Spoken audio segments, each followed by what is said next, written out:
mean, the obvious big coming thing that everyone is talking about is the new generation of artificial intelligence tools. And while I think there's definitely, especially for smaller countries like New Zealand, real opportunities in being able to drive transformation, whereas obviously on the other hand, a lot of risks around privacy, data sovereignty, and other such implications from these tools. On the other end, I think what we are also seeing is really opportunities around increased mobility.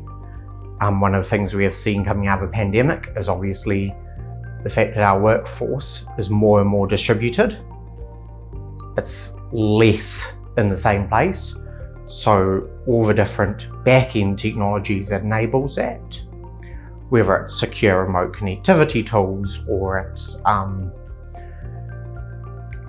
the various collaboration suites. For instance, you saw Microsoft Teams, soar up in amount of users during the pandemic, because people very clearly encountered what was before the limitations on it. So I think there's definitely going to be some more stuff we're going to see around how we collaborate and how we work together, especially in a really flexible environment where not necessarily many people are in a physical location together.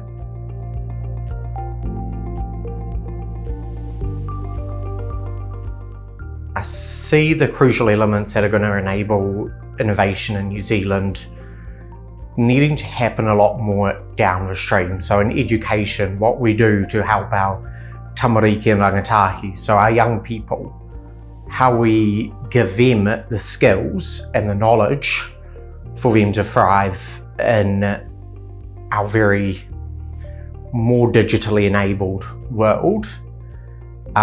So certainly, because even though we are a small, largely agricultural trading nation, still a lot of the investments we are doing are into the value add side of things. And a lot of those are becoming more technology enabled, such as agri-tech investments. So I really think it is very crucial that we have a more equitable way, so then all of our future generations will be able to participate in this new future, and we can really support and foster new forms of innovation that are happening.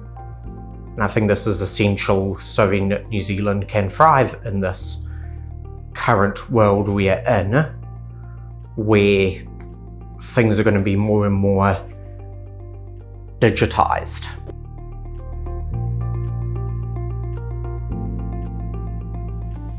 Digital skills gap is frankly very huge in government.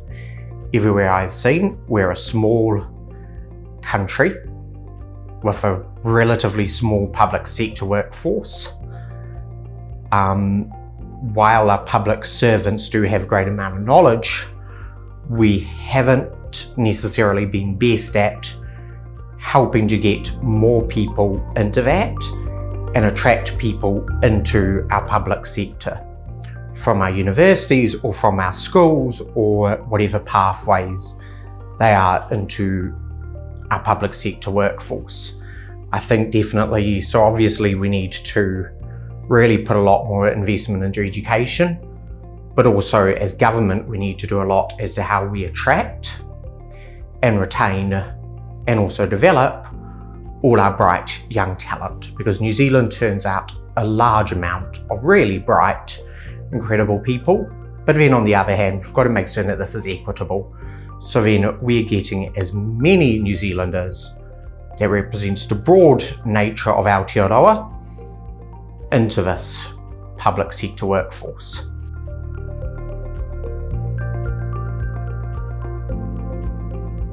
Well, the simple answer is New Zealand is quite small. Our public sector is also relatively small, which means that it is better for us to collaborate, because often we're actually working on what are often the same set of problems, just with a slightly different flavour to them.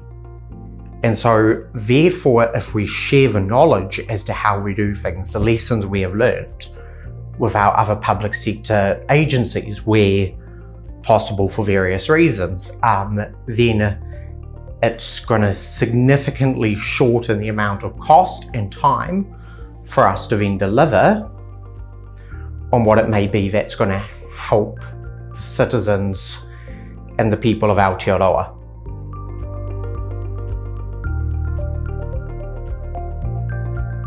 I would like to say it is definitely worth taking the day or so out of your busy schedule to come to these events, because you'll meet lots of people who are working on really interesting things, and you're going to hear new approaches to the problems you encounter every single day in your job, and the learning you'll take from the presenters and the speakers will be invaluable in how you go about approaching the big problems you deal with on a day-to-day basis, and I think it will really help to drive innovation in our public sector.